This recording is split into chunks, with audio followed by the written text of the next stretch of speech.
محترم ناظرین اکرام، یہ بات یاد رکھیے کہ زبانی قرآن پڑھنے سے زیادہ ثواب کا کام قرآن دیکھ کر پڑھنا۔ جی ہاں، قرآن دیکھ کر پڑھنا۔ جب قرآن آدمی دیکھ کر پڑھتا ہے تو اس کی آنکھیں وہ بھی تو ٹھنڈی ہو رہی ہیں قرآن کو دیکھ کر۔ باوضو قرآن کو ہاتھ لگاتا ہے، چھوتا ہے، پکڑتا ہے، تو یہ چھونا پکڑنا یہ بھی ثواب، یہ دیکھنا یہ بھی ثواب، پڑھنا یہ بھی ثواب۔ تو جو زبانی پڑھتا ہے وہ تو صرف اور صرف ایک طرح کے پڑھنے کا ثواب حاصل کر رہا ہے، لیکن یہ دیکھنے والا اور پکڑنے والا، باوضو باطہارت قرآن کو چھونے والا، یہ اتنی عبادتوں کا ایک طرح کا مجموعہ ہے۔ اتل ما اوحی الیک من الکتاب، جو آپ کی طرف کتاب نازل کی گئی آپ اس کی تلاوت کیجیے۔ تو دیکھ کر پڑھنا یہ زیادہ ثواب۔ ہاں ٹھیک ہے، حفاظ کرام یا دیگر جو بھی حفظ کر رہے ہیں تو وہ اپنی حفظ کی پریکٹس کے لیے کبھی دیکھیں گے، کبھی زبانی پڑھیں گے، سبق یاد کیا پھر اب اس کو زبانی دہراتے ہیں، ٹھیک ہے، یہ کام ہی ہے اور اسی پریکٹس سے ہی وہ اچھے حافظ بنیں گے۔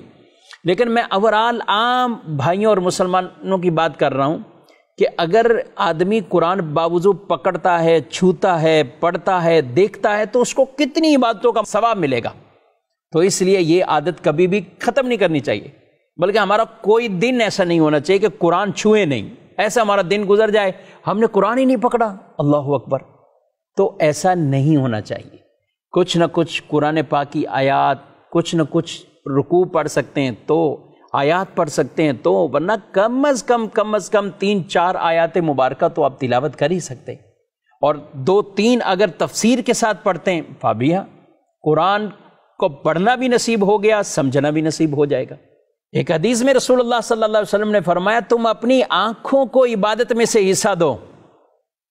یا رسول اللہ صلی اللہ علیہ وسلم، آنکھوں کو عبادت میں سے حصہ، یہ کیا ہے یہ؟ تو فرمایا قرآن کو دیکھ کر پڑھنا۔ یہ گویا کہ آپ نے عبادت میں سے ایک حصہ جو آنکھ کا تھا وہ آنکھ کو دے دیا۔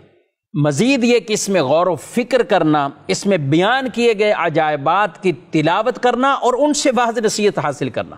سبحان اللہ۔ تو اپنی آنکھوں کو یہ ضرور ناظرین کرام حصہ عبادت میں سے دیجئے۔